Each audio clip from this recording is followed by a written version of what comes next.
Remember that iconic moment when Spider-Man caught Mary Jane in the rain, the slow-motion fall, the web snapping taut just in time, or when Wonder Woman deflected bullets with her bracelets, standing fearless against an army. These scenes feel larger than life, like something ripped straight from legend, and in a way they were, because long before comic book artists put pen to paper, ancient storytellers were spinning tales of heroes with uncanny powers, divine origins, and battles against impossible odds. The gods, monsters, and epic quests of mythology didn't just vanish, they evolved, hiding in plain sight within the pages of our favorite superhero stories. Think about it, a lightning-wielding king of the gods, a warrior princess torn between worlds, a trickster whose mischief keeps everyone guessing. Sound familiar? These aren't just templates for Thor, Wonder Woman, or Loki. They're echoes of Zeus, Athena, and Hermes, reborn for a modern audience. The connection runs deeper than inspiration. It's a thread stretching back thousands of years, weaving through cultures from Greece to Mesopotamia, Scandinavia to Japan. Every time a hero lifts a mythical hammer or faces a wrathful deity, they're stepping into a legacy far older than the comic book industry itself. So why do these ancient myths still grip us today? Because they tap into something universal: the longing for justice, the thrill of adventure, the battle between chaos and order. And over the next 30 stories, we're going to trace those threads back to their origins, uncovering how a Babylonian epic inspired Superman's journey, how an African legend shaped Black Panther's Wakanda, and how a Norse trickster's sly humor lives on in Deadpool's fourth wall breaks. This isn't just a history lesson, it's a treasure hunt, revealing how humanity's oldest stories still pulse beneath the flashy costumes and CGI battles we love. Ready to see your favorite heroes in a whole new light? Let's begin. Hercules, the half-god son of Zeus, was ancient Greece's original Superman, literally. Born with unmatched strength, he endured 12 impossible labors, from slaying the Nemean lion to holding up the heavens. Now fast forward 3,000 years to a baby rocketed from a dying world, raised in humble surroundings, destined to become Earth's greatest protector. The parallels between Hercules and Superman aren't just coincidence, they're a blueprint. Both heroes embody the ultimate outsider, part divine, part mortal, struggling to reconcile their power with humanity's flaws. Take their origins. Hercules' trials began as penance for a crime committed in madness, a path to redemption. Superman's creators, Sigil and Shuster, mirrored this with Krypton's destruction, a tragedy that forged his sense of responsibility. Even their physicality echoes myth. Hercules' lion pelt became Superman's cape, both symbols of battles won. And those labors, think of Superman's feats, lifting continents, outracing bullets, surviving the void of space. Their modern labors scaled to a world of skyscrapers and supervillains, but what truly binds them is their moral core. Hercules didn't just conquer monsters, he protected the weak, like saving Hesione from a sea beast, an ancient parallel to Superman rescuing Lois Lane from collapsing bridges. Both heroes face ethical dilemmas: Hercules' rage versus restraint, Superman's power versus principle. Even their vulnerabilities carry mythic weight: Hercules' fatal cloak poisoned by betrayal, Superman's weakness to kryptonite, both reminders that no hero is invincible. The most telling link: Superman's debut in 1938 featured him hoisting a car overhead, a scene ripped straight from Greek pottery depicting Hercules lifting the Erymanthian boar. Co-creator Jerry Siegel openly admitted borrowing from myth, calling Hercules the Superman of his day. It's a cycle as old as storytelling itself, ancient archetypes reborn, proving that whether you're a demigod or a Kryptonian, the essence of heroism never changes.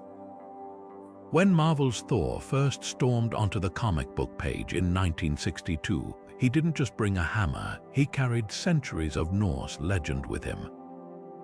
The original Thor, worshipped by Vikings as the god of thunder, was far more than a muscle-bound warrior in a red cape. He was a complex figure, brash, tempestuous, yet fiercely protective of humanity, much like the Marvel version we know today. Both wield Mjolnir, a hammer so powerful it could level mountains, and both answer to Odin, the All-Father. But dig deeper and you'll find where myth and comic book diverge and where they stunningly align. Take Thor's arrogance. In Norse sagas, his hot-headedness often got him into trouble, like the time he dressed as a bride to trick a giant into returning his stolen hammer, a story so absurd it feels ripped from a Silver Age comic. Marvel magnified this trait, especially in early issues where Thor's pride led to banishment to Earth, forcing him to learn humility as Donald Blake. That arc mirrors myths where Thor's recklessness, like nearly draining the oceans in a drinking contest, forced him to grow. Yet both versions share a redeeming quality. When innocents are threatened, Thor's fury isn't for glory but for justice. Mjolnir's legacy is even richer. Norse myths described it as unbreakable, capable of summoning storms, and always returning to Thor's hand, traits Marvel kept intact. But the myths added quirks. The hammer was so heavy even gods struggled to lift it, a detail that evolved into Marvel's worthiness enchantment. And here's where Marvel took creative liberties. In mythology, Thor needed iron gloves and a belt of strength just to wield Mjolnir. No such accessories for Chris Hemsworth. The comics also invented Mjolnir's connection to Thor's identity, where dropping it reverts him to Blake, a twist absent from Viking lore. Perhaps the boldest departure is Thor's modern persona. Norse Thor was less a king in waiting and more a ceaseless warrior, battling frost giants not for throne rooms but for survival. Marvel's Thor, especially in recent years, grapples with dynastic drama and moral leadership storylines that feel more Shakespearean than saga-like. Yet both versions hinge on a shared theme, the burden of power. When Norse Thor faced the world serpent Jormungandr, knowing it would kill him in their final battle, he swung his hammer anyway.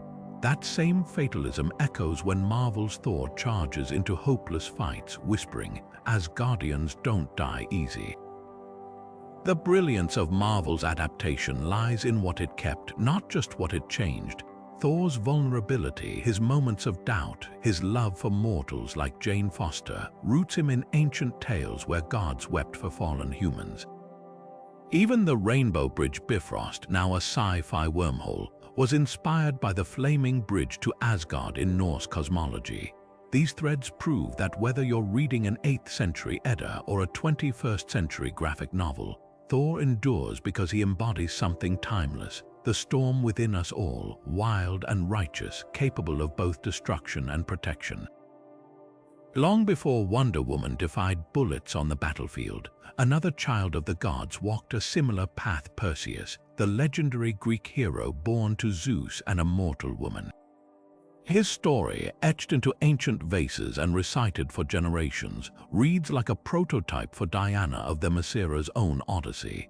Both were raised in isolation: Perseus cast into the sea as a baby, Diana sheltered on an island of warrior women. Both wielded gifts from the gods, and both faced trials that tested not just their strength but their compassion.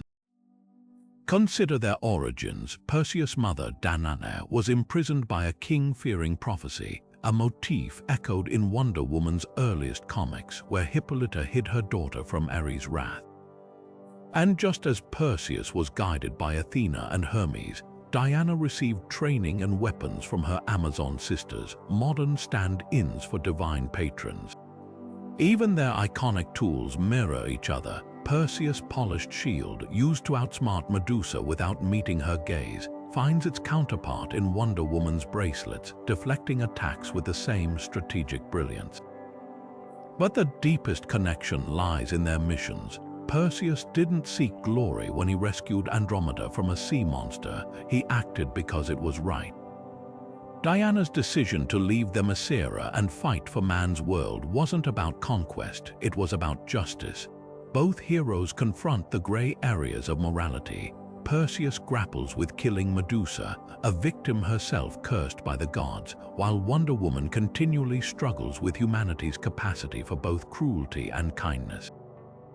Their stories reject the idea that might alone makes a hero. It's the choices they make when power is in their hands. The Amazons themselves are a direct bridge to myth. Greek lore placed them as fierce, independent warriors, often clashing with heroes like Hercules, whose theft of Hippolyta's girdle inspired one of Wonder Woman's key comic arcs. Yet where ancient myths often framed the Amazons as antagonists, Wonder Woman flips the script, presenting them as enlightened protectors. It's a testament to how myth evolves. Perseus' world saw female power as something to be subdued, while Diana's narrative celebrates it as a force for change. Even their villains share mythic DNA. Ares, Wonder Woman's perennial foe, was Perseus' divine uncle, the god of war who thrived on chaos. But while Perseus never directly battled him, Diana's clashes with Ares carry the weight of that legacy, as if thousands of years of conflict between wisdom and violence finally found their showdown. And let's not forget the Gorgons. Medusa's visage turned men to stone, just as Dr. Poison's weapons petrified soldiers in Wonder Woman's World War I adventures. The parallels are uncanny proof that the ancient and the modern are threads of the same tapestry. What makes these heroes timeless isn't their godly strength or enchanted weapons, it's their humanity. Perseus wept for Medusa even as he struck her down. Wonder Woman cradles dying soldiers amid battlefield horrors. They remind us that true heroism isn't about winning wars, but about holding onto hope when the world feels heavy as stone. Deep beneath the golden sands of Egypt, the god Osiris ruled not just the dead, but the promise of rebirth, a cycle of falling and rising that mirrors T'Challa's own journey as Black Panther. In ancient myths, Osiris was murdered by his jealous brother Set, dismembered and scattered across the land, only to be resurrected by his wife Isis, becoming lord of the underworld. It's a story of fragmentation and restoration, much like T'Challa's temporary death and return, guided by the ancestral plane's wisdom. But the connection runs deeper than resurrection. It's about legacy. Osiris didn't just come back, he transformed, becoming a symbol of justice and order in the afterlife. Similarly, when T'Challa consumes the heart-shaped herb, he doesn't just gain strength, he inherits the collective memory of every panther before him, ruling Wakanda with their guidance. Wakanda itself mirrors the duality of Osiris' realm, a hidden kingdom brimming with vibranium, a metal as mystical as it is technological. To outsiders, it's a land of shadows, much like the underworld, unknowable and unreachable. Yet within its borders, vibranium fuels resurrection, healing wounds and powering suits that seem to defy death. Think of Shuri's lab, where technology borders on magic, reviving fallen warriors with nanotech, a modern echo of Isis piecing Osiris back together. Even the Jabari, dwelling in Wakanda's snowy mountains, reflect the myth's themes. They're the guardians of tradition, much like Anubis weighing hearts against the feather of truth, ensuring balance endures. The ancestral plane, where T'Challa communes with his father, is Marvel's reimagining of the Duat, the Egyptian underworld where souls faced judgment. But here's the twist: where Osiris' realm was a static afterlife, Wakanda's ancestors actively guide the living. When Killmonger challenges T'Challa, it's not just a battle for the throne, it's a clash of visions for the underworld's role. Killmonger wants to weaponize vibranium, turning Wakanda's shadow into a storm, while T'Challa, like Osiris, seeks harmony between past and future. And what of Bast, the panther goddess who grants T'Challa his power?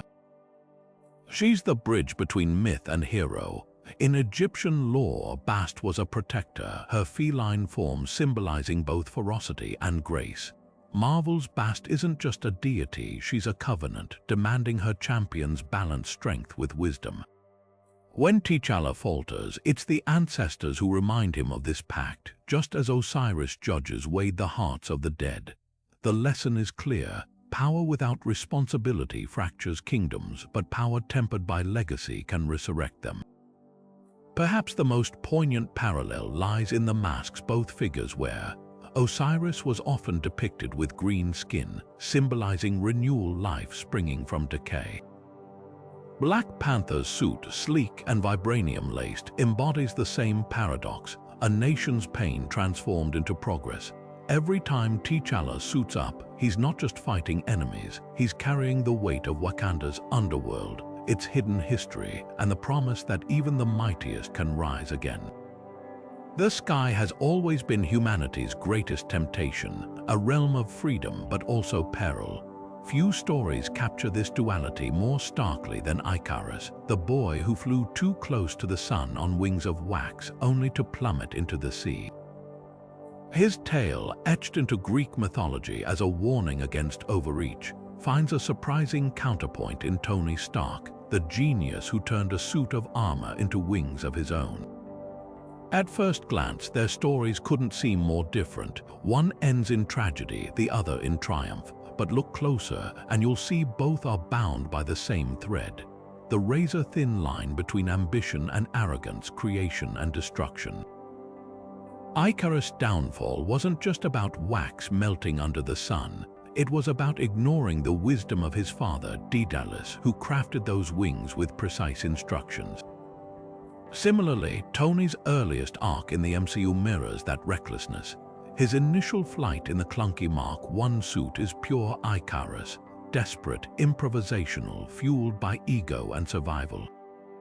Even his famous "I am Iron Man" reveal at the end of the first film carries the same defiance as Icarus ignoring his father's warnings, a declaration of invincibility that nearly costs him everything.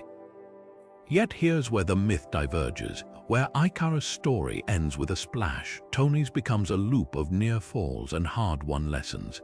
Each suit upgrade, from the Mark I to the nanotech armor, reflects Daedalus' original intent refinement through failure. The cave in Afghanistan was Tony's sea, the shrapnel creeping toward his heart, his melting wax. But instead of drowning, he evolved. His suits became more than tools. They were safeguards like the parachute systems in the Mark 42 or the AI protocols in Jarvis. Technology in Stark's hands wasn't just a means to fly higher, it was a way to fall smarter. The most striking parallel lies in their mentors. Daedalus wasn't just a craftsman, he was an inventor, much like Tony's own father, Howard Stark. Both fathers left behind blueprints, Daedalus' wings, Howard's arc reactor schematics. But where Icarus disregarded his father's wisdom, Tony spent a lifetime wrestling with his, eventually embracing it. The scene in Iron Man 2, where Tony rebuilds his father's particle accelerator, isn't just science, it's reconciliation.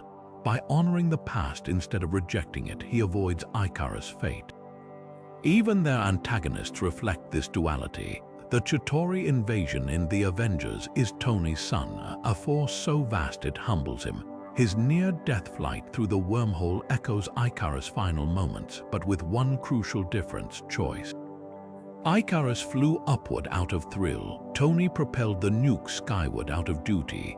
That's the subversion at the heart of Iron Man's arc. Hubris, when tempered by sacrifice, becomes heroism. The final twist, Tony's ultimate sacrifice in Endgame. Where Icarus died alone, Stark gives his life surrounded by allies, his armor not melting but absorbing the blast of his own making. It's the myth rewritten. The fall isn't a failure but a fulfillment. His last words, "I am Iron Man," bookend his journey, no longer a boast but a benediction. The wax may still melt, but the legacy endures. Achilles, the mightiest warrior of the Trojan War, was said to be invincible. Dipped in the river Styx as an infant, his body rendered impervious to harm. All but one small spot, the heel his mother held him by, the single flaw in his divine armor. Thousands of years later, another soldier stepped into a lab, not for magic but for science. Steve Rogers transformed into Captain America, a man whose body became as perfect as his ideals. On the surface, their strengths seem worlds apart, one blessed by gods, the other engineered by Erskine serum. Yet their stories are bound by something deeper. the paradox of perfect power with a single point of failure, not just in body but in soul. Achilles' heel wasn't merely a physical weakness, it symbolized the inevitability of mortality. No matter how godlike the warrior, Captain America's heel isn't a spot on his body, but a wound on his conscience, his inability to save everyone. Bucky's fall from the train, the civilians caught in crossfires, even his own frozen sacrifice in the Arctic, each haunts him like Achilles' knowledge of his own prophesied death. Yet here's the twist, where Achilles raged against fate, resigning himself to glory or the grave, Steve fights to redefine what perfection means. His serum-enhanced strength isn't his true power, it's his refusal to accept that any life is expendable. Their shields tell a parallel tale. Achilles' massive, ornate shield, forged by Hephaestus, bore scenes of peace cities, weddings, harvests, a world he was too furious to enjoy. Cap's vibranium disc, though unbreakable, carries no carvings, just a star, a blank slate for the ideals he protects. When Achilles dragged Hector's body around Troy, it was an act of vengeance. When Cap stood alone against Thanos' army, it was for redemption. Both moments crystallized their legacies, one consumed by pride, the other by duty. The women in their lives further deepened the mirror. Patroclus, Achilles' closest companion, donned his armor to rally the Greeks, only to be slain, a loss that sparked Achilles' descent into wrath. Bucky, Steve's brother-in-arms, wears a similar narrative, presumed dead, then resurrected as a weapon, forcing Cap to choose between mission and mercy. But where Achilles' grief unleashed slaughter, Steve's becomes a lifeline, pulling Bucky back from Hydra's programming. It's a stark contrast. One heel leads to carnage, the other to salvation. Legacy seals their connection. Achilles knew his name would outlive him, traded a long life for eternal fame. Steve, frozen in time, awakens to a world that turns him into a legend before he's ready, a symbol more than a man. Yet in Endgame, he does what Achilles never could. He lays down the shield, not in defeat but fulfillment. His final dance with Peggy isn't a retreat, it's a reclamation of the ordinary life Achilles scorned. The myth whispers that invincibility is a trap. The comic replies that true strength lies in knowing when to stop fighting. The echo here is haunting. Paris' arrow struck Achilles' heel, but his downfall began the moment he valued pride over purpose. Hydra's bullets bounce off Cap's shield, but his greatest battle was always against cynicism, the belief that one man's ideals can't change the world. In the end, both warriors remind us that perfection isn't about unyielding might, but the courage to stand, even when you know you might fall. Medusa's stare turned men to stone, a primal fear of the unknown crystallized in myth.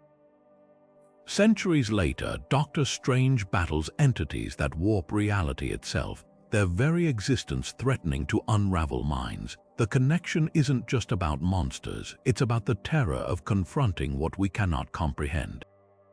In Greek lore, Medusa wasn't born a monster, she was cursed by Athena, transformed into a living nightmare after Poseidon violated her in the goddess's temple. Her power wasn't merely physical, it was psychological. To meet her gaze was to face the ultimate horror, irreversible change. Doctor Strange's villains Dormammu, Shuma-Gorath, the living tribunal, embody that same dread. Their realms defy logic, their forms stretch sanity, and their battles aren't fought with fists but with the fragile human psyche. Consider the imagery. Medusa's victims didn't just die, they froze mid-scream, their terror preserved forever. Strange's encounters with eldritch abominations mirror this. When he first confronts Dormammu in the dark dimension, time loops endlessly, trapping him in a cycle of annihilation and revival. Both myths and comics understand that true horror isn't violence, it's the loss of control. Medusa's gaze robs you of autonomy. Dormammu's realm strips away the very laws of physics. Even Strange's signature spell, the Crimson Bands of Sitorak, echoes the paralyzing grip of petrification, binding foes in unbreakable coils, much like stone. But here's the twist, both stories subvert fear through knowledge. Perseus defeated Medusa not with strength, but with strategy, using a mirrored shield to avoid her gaze. Strange, too, outthinks his foes, wielding esoteric wisdom like a weapon. The Ancient One's training wasn't just about spells, it was about perspective. "You cannot beat a river into submission," she tells him, echoing the myth's lesson. Some forces must be understood, not dominated. Even Strange's cloak, fluttering like Medusa's serpent hair, becomes a tool of navigation rather than a symbol of terror. The most profound parallel lies in transformation. Medusa's curse made her a monster, yet her severed head later adorned Athena's shield, a talisman of protection. Strange begins as a broken surgeon, his hands useless, his ego shattered. By embracing the mystic arts, he doesn't just regain power, he redefines it. His journey mirrors the myth's duality. The same energy that petrifies can also shield. The eye of Agamotto, glowing green like the venom of Medusa's serpents, doesn't freeze time, it manipulates it, turning dread into opportunity.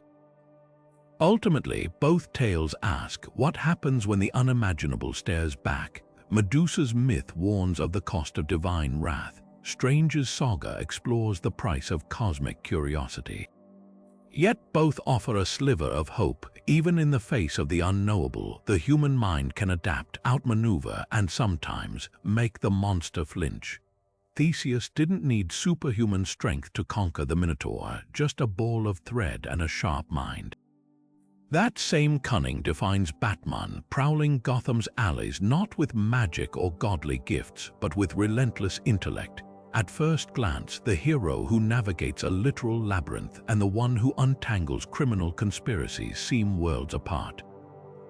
Yet peel back the layers and you'll find they're cut from the same cloth, both facing mazes not of stone, but of human darkness, where every twist reveals another test of judgment. Take the labyrinth itself. Theseus' challenge wasn't just the beast at its heart, it was the maze design, shifting and deceptive, meant to break even the bravest. Gotham operates the same way, a city where crime bosses and corrupt officials rearrange truths like Mino's architects rearranged walls. Batman's detective skills are his thread, methodically tracing connections between clues, just as Theseus followed Ariadne's string to avoid becoming another lost soul.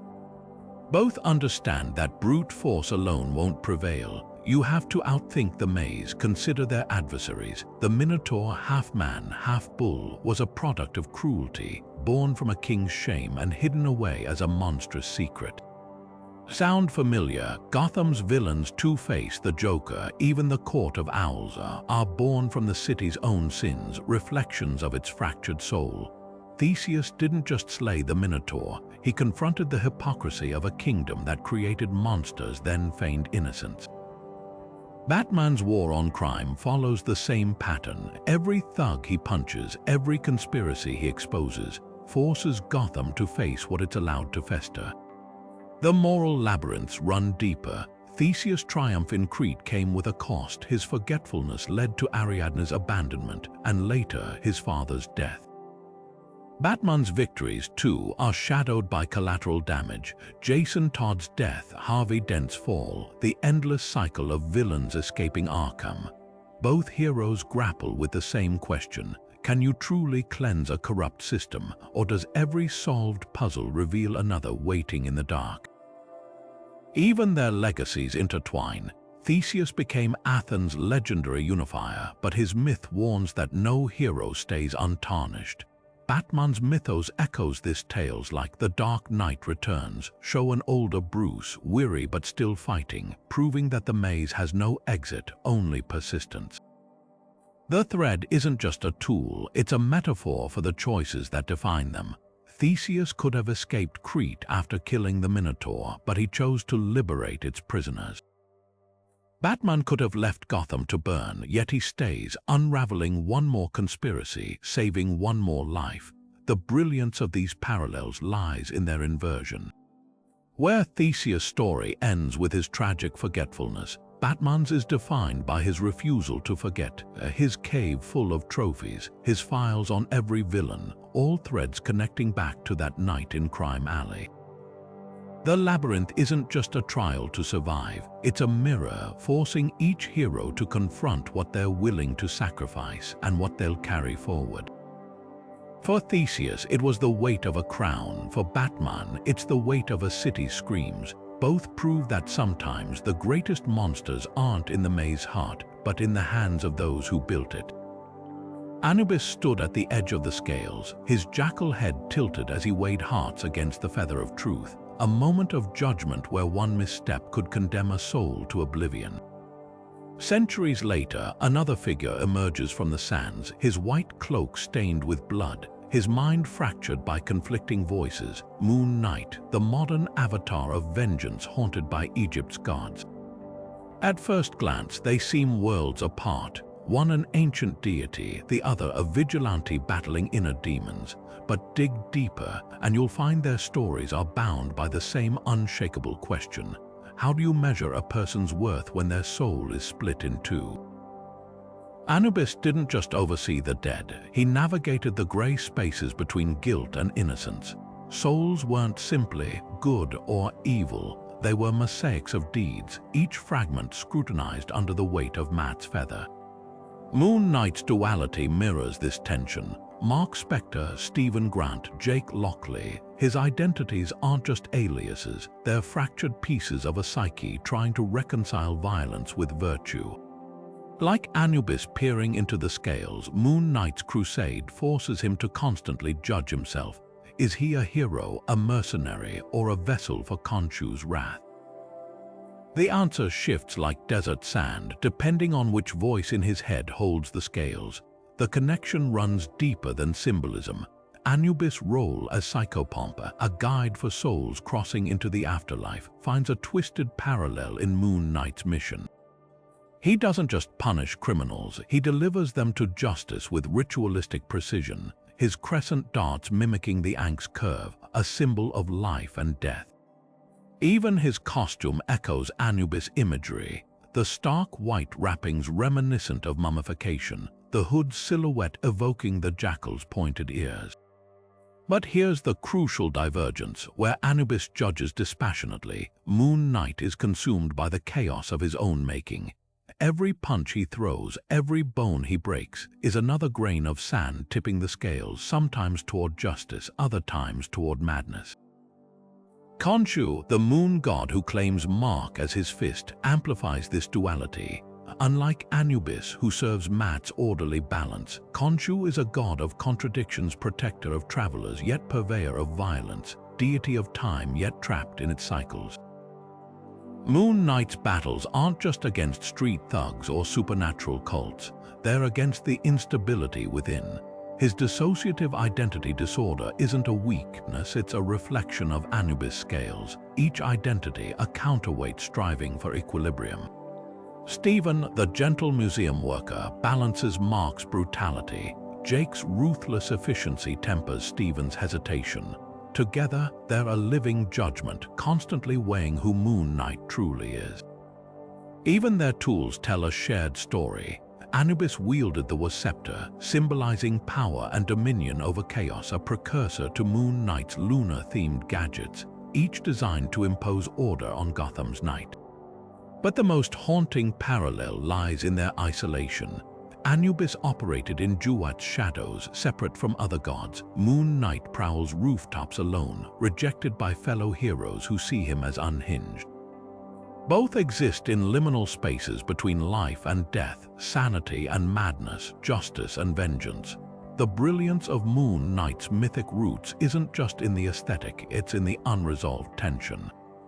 Anubis' judgments were final, souls moved on, but Moon Knight's story never ends. Every victory is shadowed by relapse, every act of heroism undercut by doubt. He's not just a modern Anubis, he's Anubis if the god had to live with the consequences of every verdict, forever questioning whether the scales ever truly balanced at all.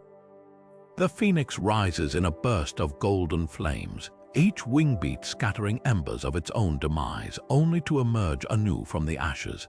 This image, seared into human imagination for millennia, didn't originate with Jean Grey's fiery transformation in the X-Men.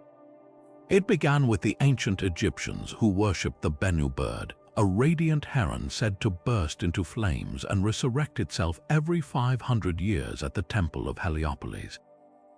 The Greeks later adopted the myth, naming it the phoenix, a creature that didn't just die and return, but carried the wisdom of its past lives into each rebirth. When Marvel's creators linked Jean Grey to the cosmic Phoenix Force in 1976, they weren't just borrowing a cool visual. They were tapping into one of humanity's oldest allegories for resilience, power, and the terrifying beauty of cycles. Jean's journey mirrors the Bennu's in startling ways.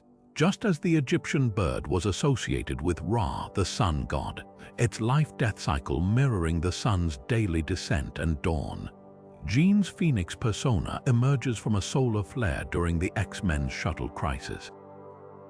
But here's where myth takes a darker turn. The phoenix isn't just rebirth, it's uncontrolled transformation. Ancient texts describe the phoenix's flames as both purifying and cataclysmic, capable of reducing cities to ash alongside its own body. Jean's arc as Dark Phoenix echoes this duality. Her power to heal and nurture mutated into an all-consuming hunger, much like the Greek phoenix's fire, which could either herald renewal or scorch the earth barren. The Phoenix Force amplifies these themes, while Egyptian myth framed the Bennu as a benevolent symbol of Osiris' resurrection. Later Persian and Arab legends painted the phoenix as more ambiguous, a force of nature indifferent to mortal consequences. This shades Jean's corruption. She doesn't merely turn evil. She becomes something beyond human morality, like the Phoenix Force itself, an entity older than gods, as likely to incinerate a civilization as save it. Her destruction of the Dabari star system isn't just supervillainy. It's the mythic phoenix's apocalyptic potential realized on a galactic scale. Yet the heart of the phoenix myth isn't destruction, it's the promise of return. Jean's resurrections across X-Men lore, and there are many, reflect the Bennu's cyclical nature. Each time she dies, whether sacrificing herself to halt the phoenix's rampage or being torn apart by cosmic forces, she's reborn with new understanding, just as the Greek phoenix carried memories of its past lives in its ashes. Even the mechanics of her returns nod to tradition. The Phoenix Force often leaves behind egg-like energy cocoons, a direct callback to medieval bestiaries describing the phoenix's egg forming in the embers of its predecessor. What makes this myth endure isn't just the spectacle of flaming wings or planet-level power, it's the raw humanity at its core. The phoenix, in every culture, symbolizes the parts of us that refuse to stay broken. Jean struggles, her fear of the phoenix's hunger, her guilt over Dark Phoenix's actions, her eventual acceptance of the Force as both burden and gift, mirror our own battles with trauma and growth. We don't have cosmic powers, but we understand cycles of falling apart and rebuilding. When Jean whispers, "I'm fire and life incarnate" in X-Men, The Last Stand, it's not just a boast, it's an ancient recognition. The phoenix never truly dies. It learns, it burns, and it rises just like all of us. Loki crouches in the shadows of Asgard's golden halls, his grin sharp as a dagger's edge, a god who thrives on unraveling order with a well-placed whisper or a strategically spilled drink. In Norse mythology, he wasn't just a villain, he was chaos incarnate, a shapeshifter who could be both ally and adversary, sometimes in the same breath. Marvel's Loki, played with magnetic mischief by Tom Hiddleston, captures that same unpredictable energy, but with a twist. Where the original Loki's antics often ended in bloodshed, Marvel's version walks a razor's edge between villainy and vulnerability, making him one of the most compelling anti-heroes in modern storytelling. The Norse Loki's reputation was built on contradictions. He helped the gods build Asgard's walls, then sabotaged their peace by engineering Baldur's death, the act that triggered Ragnarok. He could be a laughing trickster one moment, stitching Thor's lips shut as a prank, and a vengeful monster the next, birthing the serpent Jormungandr to devour the world. Marvel's Loki mirrors this duality. He betrays Thor in the Avengers, yet sacrifices himself to save his brother in Thor, Ragnarok. Both versions share a core truth. Chaos isn't just their weapon, it's their language. When Norse Loki turns into a mare to distract a stallion, only to later give birth to Odin's eight-legged horse Sleipnir, it's not just mischief, it's a subversion of nature itself. Marvel's Loki, with his illusions and mind games, does the same, rewriting reality to suit his whims, whether he's pretending to die again or ruling Midgard as a self-proclaimed king. Yet Marvel's genius lies in what it adds to the myth. Norse Loki's motivations were often opaque. Sometimes he caused havoc for fun, other times out of spite. But Marvel's Loki wears his wounds openly, his adoption by Odin, his jealousy of Thor, his desperate need for approval. His mischief becomes a mask for deeper pain, turning him from a one-dimensional trickster into a layered, tragic figure. When he screams, "I never wanted the throne, I only ever wanted to be your equal," in Thor, it's a revelation the myths never explored. The ancient Loki might have smirked at such vulnerability. The biggest departure, redemption. In Norse lore, Loki's fate is sealed at Ragnarok. He leads an army of the dead against the gods, fighting his own son, Fenrir, before finally falling to Heimdall's blade. There's no sympathy, no last-minute change of heart, but Marvel's Loki gets second chances and third and fourth. His arc in Loki, the series, hinges on this divergence, confronting his glorious purpose not as a conqueror but as someone capable of growth. The TVA's time loops force him to face his own mythic cycle of betrayal and failure, and for the first time break it. What makes both versions timeless isn't just their love of chaos, it's how they hold up a mirror to the gods and us. Norse Loki exposed the hypocrisy of the Aesir, mocking their greed and pride. Marvel's Loki does the same, forcing Asgard and the audience to question who the real monsters are. When he quips, "You crave subjugation," to a room full of humans in the Avengers, it's not just a villain's taunt. It's the trickster's age-old question: why do you worship the systems that bind you? Whether in Viking sagas or superhero films, Loki remains the spark that ignites the fire, and the one who dances in the flames while everyone else screams. Atlas stood at the edge of the world, his muscles straining under the weight of the heavens, an eternal punishment for daring to defy the gods. His story wasn't just about strength, it was about endurance, the crushing loneliness of a burden no one else could share. Fast forward to the 20th century, and another figure stumbles through the night, green and snarling Bruce Banner, cursed not with the sky but with the monster inside him. On the surface, one is a titan from Greek myth, the other a scientist transformed by gamma rays. But their stories are bound by the same tragic thread: power that isolates, strength that becomes a prison.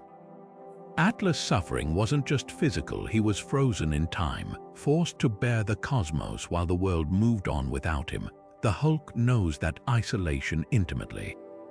Every transformation leaves Bruce stranded in his own mind, watching as the Hulk's rage takes over, a prisoner in his own body. Both are trapped in cycles they didn't choose, Atlas holding up the sky because Zeus willed it, Bruce hulking out because of an experiment gone wrong. Yet here's the cruel irony: their greatest strength is their curse. Atlas' power keeps the heavens aloft, but it also chains him to his fate.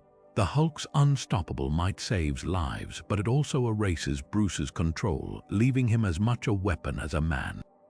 The parallels deepen in their relationships with others. Atlas wasn't just alone, he was forgotten, a relic of an older war, his name whispered only in cautionary tales. The Hulk, too, exists on the fringes, feared by the public, distrusted by even his fellow Avengers. There's a heartbreaking moment in the Avengers where Bruce admits, "I'm always angry." It's not a boast, it's the quiet resignation of someone who's learned to live with the weight, much like Atlas adjusting his grip on the sky after millennia. Both figures carry something that separates them from the world, turning their power into a kind of exile. But where Atlas' story ends in stasis, doomed to hold his burden forever, the Hulk's narrative offers a twist to evolution. Over time, Bruce and the Hulk don't just wrestle for control, they learn from each other. In Thor Ragnarok, the Hulk isn't just a rampaging beast, he's a gladiator, a celebrity, even a friend. By Avengers Endgame, Professor Hulk emerges, a fusion of Bruce's intellect and the Hulk's strength, finally at peace with his duality. It's a far cry from Atlas, whose fate never changes. The myth whispers that some burdens are eternal. The comic asks, what if they don't have to be? The most poignant difference lies in their hands. Atlas are raised, palms flat against the heavens, unable to ever lower them. The Hulk's fists clench and unclench, sometimes in rage, sometimes in restraint, but always with the potential for choice. Both remind us that power isn't just about what you can lift, it's about what you're forced to carry and whether you can bear it without breaking. Atlas' shoulders never falter, but his eyes in those ancient vase paintings tell another story: fatigue, resignation, the toll of endless time. The Hulk's green flesh may be invulnerable, but Bruce's voice cracks when he says, "That's my secret, Cap, I'm always angry." Two titans, two eras, the same unshakable truth: strength isn't freedom. Sometimes it's the heaviest chain of all. Orpheus stepped into the underworld armed not with a sword but with a lyre, his music so heartbreaking even the stones wept as he passed. Centuries later, another man walks the streets of Hell's Kitchen, his world forever dark, his weapons not fists alone but the razor-sharp echoes of sound bouncing off alley walls. Daredevil and Orpheus share more than blindness. They embody the same harrowing journey, descending into hellscapes, guided by senses beyond sight, driven by loves that refuse to die. Orpheus' myth is a symphony of loss and longing. When Eurydice dies, he doesn't rage like Achilles or bargain like Odysseus, he sings. His melody disarms Cerberus, quiets the damned, and bends Hades himself to pity. It's a power rooted not in force but in vulnerability. Matt Murdock's radar sense operates on a similar frequency. His ability to see through sound vibrations isn't just a superpower, it's an art form. Every punch he throws, every grapple line he swings from, is timed to the rhythm of heartbeats and distant sirens. Their battles aren't won through brute strength, but through an almost poetic attunement to the invisible.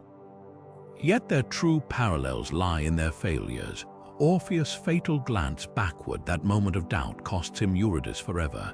Daredevil's stumbles are just as human. His inability to save Elektra, his moral compromises with the Punisher, his repeated tumbles off the wagon of Catholic guilt. Both heroes are haunted by the same question: could I have done more? The underworld isn't just a place for them, it's a state of mind. For Orpheus, it's the crushing realization that his music couldn't rewrite fate.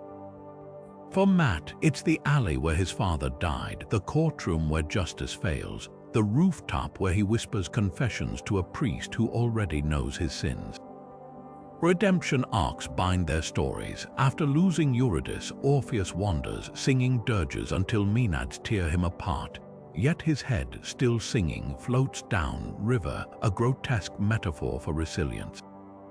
Daredevil's resurrection is less literal but just as relentless. Season after season, he's beaten, betrayed, buried alive, sometimes by Kingpin, sometimes by his own choices, yet he claws back, fist over bloody fist.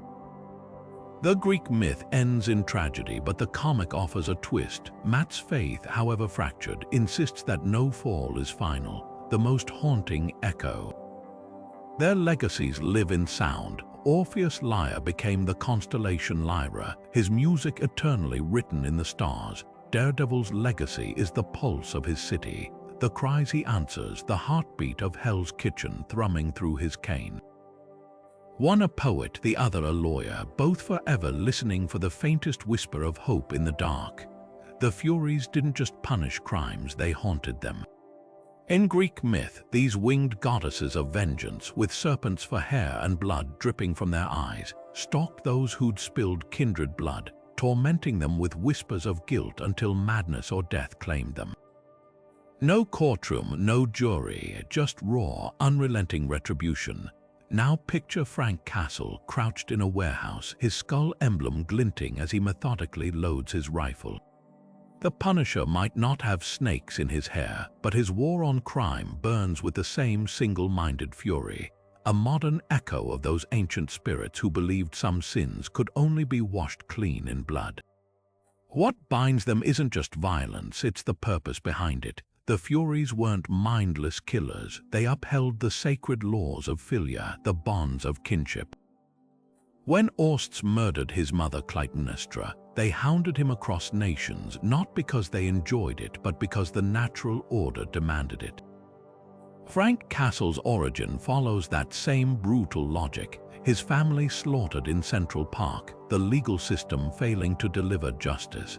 So he takes up the mantle of judge, jury, and executioner, his bullets replacing the Furies' whips. Both operate outside mortal law, answering to a higher, darker code, one that says mercy has no place when the guilty walk free. Yet there's a key difference. The Furies were divine, their authority unquestionable. The Punisher, he's painfully human. Where the goddesses could smell blood guilt like hounds, Frank relies on sniper scopes and police files, his crusade fueled by grief, not omniscience. That humanity makes him terrifying. He isn't infallible. Greek tragedies showed the Furies' targets were guilty. Castle's bullet sometimes finds the wrong forehead. The myth never questions the Furies' right to torment. Comics constantly ask if Frank's war is righteous or just another kind of madness. Their methods mirror each other grotesquely. The Furies didn't kill quickly, they stalked, driving their victims to suicide or insanity with ceaseless whispers. Frank's tactics are more direct, but his psychological warfare is just as calculated. Criminals don't just fear his bullets, they fear his symbol, the skull that means he'll never stop coming. Like the Furies' eerie wails, that emblem follows gangsters into their dreams, turning safe houses into haunted houses. Even their aesthetics align. The Furies' gore-streaked robes mirrored in Castle's battle-worn vest, both uniforms declaring this isn't justice, this is reckoning. The most chilling parallel, their eventual obsolescence. In the Humanides, Athena convinces the Furies to trade their vengeance for a role as protectors of Athens, transforming them into the kindly ones. It's a hollow piece, they're domesticated, neutered. The Punisher's stories often flirt with the same arc, moments where he nearly lays down his guns, only to pick them up again when the system proves corrupt. The myth asks if primal wrath can ever be civilized. The comics answer, not while the streets keep making monsters. Both forces exist because the world isn't just and neither knows how to quit. Gilgamesh carved his name into history 4,000 years ago, not just as a king, but as a man who stared into the abyss of his own mortality. The world's oldest surviving epic follows his brutal quest for eternal life, a journey that twists through grief, rage, and ultimately, the bittersweet wisdom of facing the inevitable. Sound familiar? Fast forward to the 19th century, where a Canadian mutant named James Howlett wakes up from a gunshot to the head, his healing factor already stitching flesh back together. Wolverine and Gilgamesh might be separated by millennia, but their stories are twins. Warriors cursed with lifetimes too long, souls too heavy, and battles that never seem to end. Start with their origins. Gilgamesh was 2/3 god, 1/3 man, a hybrid of divine strength and human frailty. Wolverine's adamantium skeleton and mutant genes make him something just as uncanny, nearly indestructible, yet forever tethered to the pain of being human. Both begin as tyrants of a sort, Gilgamesh oppressing Yuruk with his unchecked power, Logan running with Weapon X as a feral weapon. Their transformations hinge on the same catalyst, friendship. Enkidu, the wild man created to humble Gilgamesh, becomes his brother, tempering his arrogance through their shared adventures. For Wolverine, it's the X-Men, especially Cyclops and Jean Grey, who anchor him to something nobler than survival. The moment Gilgamesh weeps over Enkidu's corpse, clutching his lifeless hand, mirrors Logan cradling a dying Jean in X-Men: The Last Stand. Both scenes ask the same harrowing question: what's the point of living forever if everyone you love turns to dust? Their quests for meaning take bloody paths. After Enkidu's death, Gilgamesh abandons his throne to hunt immortality, crossing poisoned rivers and slaying stone giants to find Utnapishtim, the Mesopotamian Noah who survived the gods' flood. Wolverine's wanderings are just as relentless, slogging through wars, experimenting with the Weapon X program, even living as a hermit in the Canadian Rockies. Both confront the hollowness of their gifts. Gilgamesh learns immortality is a weed at the bottom of the ocean. Logan's healing factor can't erase the memories of 100 battlefields. The irony stings: their greatest power is also their prison. Gilgamesh's epic ends with him returning to Uruk, resigned to mortality but wiser. Wolverine's arc in Logan closes with him cradling his clone daughter Laura, his body finally failing as he whispers, "So this is what it feels like." The brilliance of these parallels lies in their contradictions. Gilgamesh's story is about accepting death. Wolverine's is about enduring it. The ancient king's legacy is the walls of Uruk, a monument to temporary glory. Logan's is the X-Men, a found family he both protects and outlives. Yet both characters resonate because they embody our deepest fear, not of dying, but of being left behind. When Gilgamesh screams at the stars after Enkidu's death, it's the same raw howl Logan lets loose when Jean dies, the sound of an immortal realizing some wounds even they can't heal. Perhaps that's why these stories endure. They don't offer easy answers, just the hard truth that living long enough means loving hard enough to ache. Gilgamesh carves his tale into stone tablets. Wolverine's scars are written in adamantium. Both remind us that the real curse isn't living forever, it's remembering. Circe's island was a place of impossible transformations where men who dared land on her shores found themselves twisted into beasts, their howls swallowed by the waves. Centuries later, another woman sits alone in a suburban home, her fingers trembling as she rewrites reality with a thought. Scarlet Witch and Circe share more than power. They embody the same terrifying truth. Magic isn't just about spells, but about the unraveling of self when grief becomes too heavy to bear. Circe's myth paints her as more than a deceiver. She's a woman scorned, exiled to Aea after her own family feared her abilities. Wanda Maximoff's exile is self-imposed, a retreat into Westview's hex after losing vision. Both wield their power not just to punish, but to create worlds where pain can't reach them.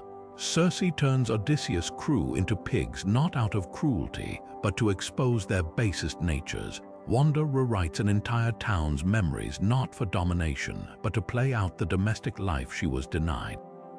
Their magic is a mirror, reflecting not just what they can do, but what they've lost. The parallels crystallize in their methods. Circe's potions don't just alter bodies, they reveal truths, stripping away pretenses until only instinct remains. Wanda's chaos magic operates the same way. Westview's sitcom facade cracks to show the grief beneath, just as Circe's victims' animal forms expose their greed or cowardice. Even their tools echo each other. Circe's wand, carved from enchanted olive wood, finds its counterpart in Wanda's finger twisting sparks, both conduits for power that bends the world to their will.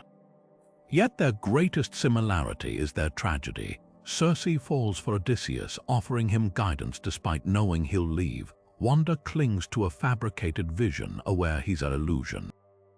Both women love knowing it will end, their magic useless against the inevitability of abandonment. The moment Circe weeps as Odysseus' ship disappears mirrors Wanda's scream when her hex collapses raw, unfiltered anguish from beings powerful enough to reshape continents but powerless to mend their own hearts. The divergence lies in redemption. Circe's story ends ambiguously. Some versions say she finds peace, others that she's cursed to repeat her cycles forever. Wanda's arc in Multiverse of Madness forces her to confront her darkness, to finally see the corpses beneath the fantasy. Where Circe's fate is written by male poets, Wanda's is a modern reckoning, a woman's pain no longer framed as monstrous but as a storm that must be weathered. Both remind us that the most dangerous magic isn't turning men into swine, it's believing, even for a second, that you can rewrite the past. Prometheus didn't just steal fire, he defied the gods to spark humanity's evolution, knowing full well the price would be eternal torment. Tony Stark's arc mirrors that same defiant generosity, a billionaire genius who gifts the world technology beyond its readiness, only to watch it ignite disasters as often as miracles. Both figures straddle the line between benefactor and provocateur, their greatest gifts doubling as curses bound not by chains of rock, but by the weight of unintended consequences. The parallels begin with their rebellions. Prometheus snatched flame from Olympus, rejecting the gods' monopoly over knowledge. Stark's breakthrough, the arc reactor, wasn't just clean energy, it was a middle finger to the military-industrial complex that fattened his family's legacy. Both acts were declarations. Power shouldn't be hoarded by the elite, yet their altruism breeds backlash. Prometheus' fire let humans forge weapons alongside tools, just as Stark Industries' tech birthed both life-saving medical scanners and bombs raining down on Sokovia. The Titan's punishment, an eagle eternally devouring his regenerating liver, finds its echo in Tony's nightmares. A wormhole full of Chitauri, a vision of his friends' corpses, the creeping dread that his creations will outpace humanity's ability to wield them responsibly. Their suffering reveals the true cost of progress. Chained to his mountain, Prometheus endures because he chooses to. He could end his agony by submitting to Zeus but refuses. Tony's torment is similarly self-inflicted. Every suit upgrade, every protocol layered onto Ultron or Edith is another chain he forges himself. You break your own rules, Pepper tells him in Iron Man 3, recognizing his compulsion to keep tinkering even when it burns him. The original myth never shows Prometheus regretting his theft, only enduring. Stark's journey is messier. His guilt after Ultron's rampage, his panic attacks, his obsessive armor building, all paint a Titan of the modern age, chained not to a cliff but to his own restless mind. The divergences, though, are where the myth evolves. Where Prometheus is a solitary figure, Stark surrounds himself with allies who temper his worst impulses. Rhodes' loyalty, Pepper's pragmatism, even Peter Parker's idealism, they're the voices the Titan never had. More crucially, Tony learns what Prometheus couldn't. That fire isn't a one-time gift, but a responsibility requiring constant vigilance. His final act in Endgame isn't just wielding the gauntlet, it's ensuring his tech, his legacy passes to someone worthy. Proof that Tony Stark has a heart. The original arc reactor inscription reads, "A far cry from Zeus' vindictive verdict." What makes their stories timeless isn't the spectacle of punishment, but the quiet tragedy of foresight. Prometheus knew stealing fire would doom him. Tony foresaw Thanos years before the Avengers took the threat seriously. Both carried the unbearable weight of knowing what others ignored, screaming warnings into the wind until their throats were raw. The difference, Tony Stark's story doesn't end with a vulture pecking at his ribs. It ends with a daughter who calls him our dad, a world that remembers his sacrifice, and a lesson Prometheus myth never taught, that even stolen fire can light the way home.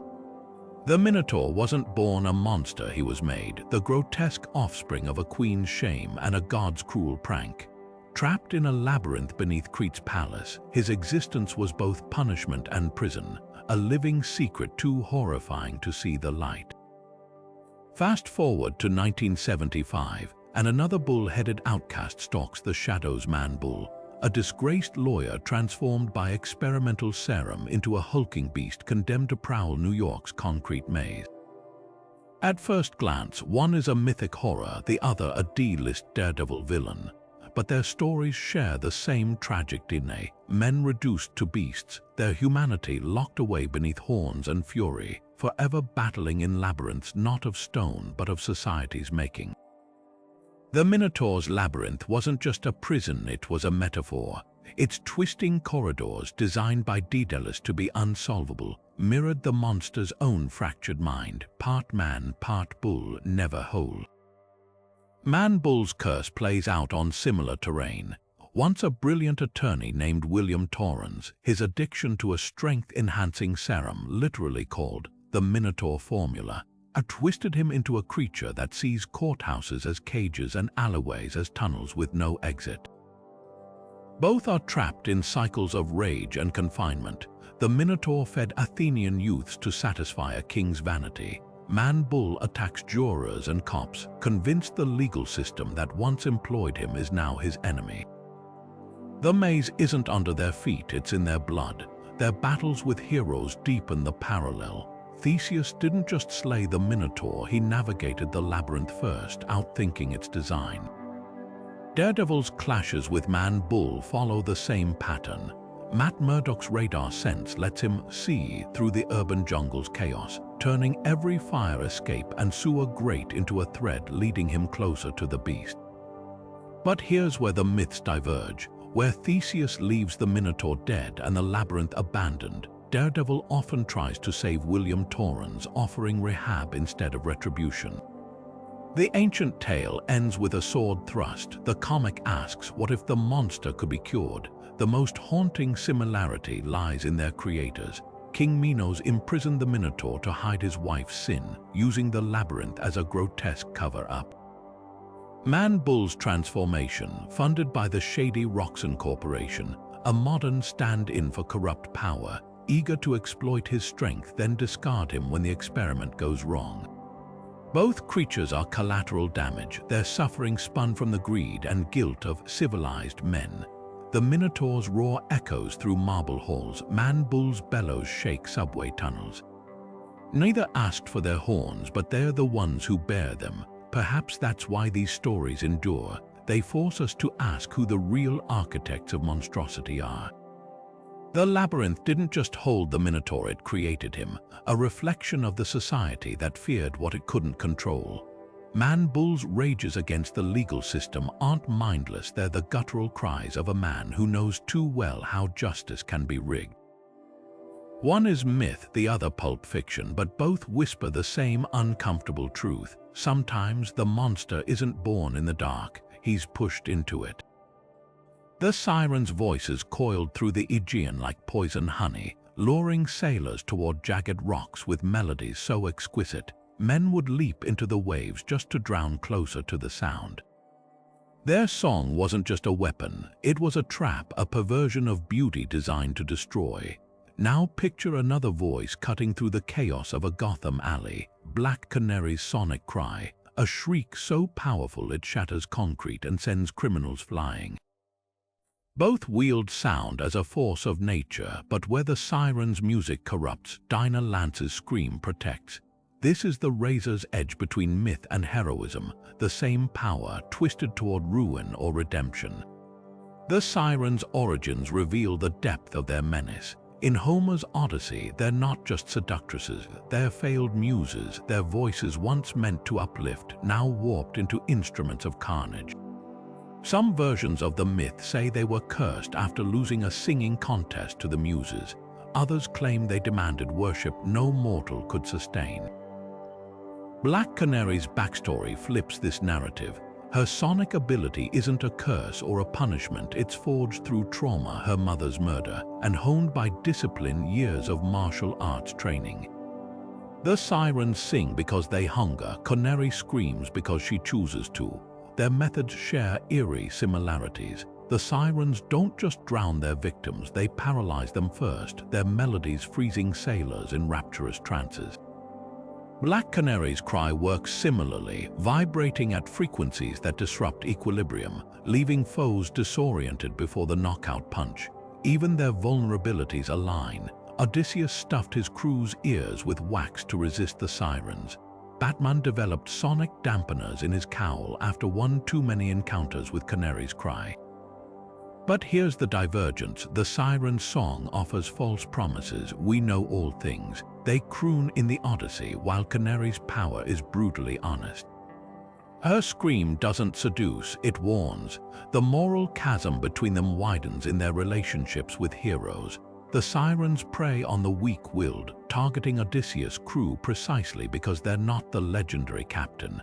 They're the everymen, the ones who crave the siren's secrets. Black Canary, by contrast, amplifies the strength of allies. In Justice League battles, her cry often syncs with Green Arrow's arrows or Batman's tactics, a force multiplier rather than a solo act. Even their visual cues underscore this. The sirens are often depicted as half-bird, half-woman hybrids, creatures literally detached from humanity. Canary. She's all leather jackets and fishnet stockings, her aesthetic rooted in punk defiance, a voice for the voiceless. The most haunting parallel lies in what their voices cost them.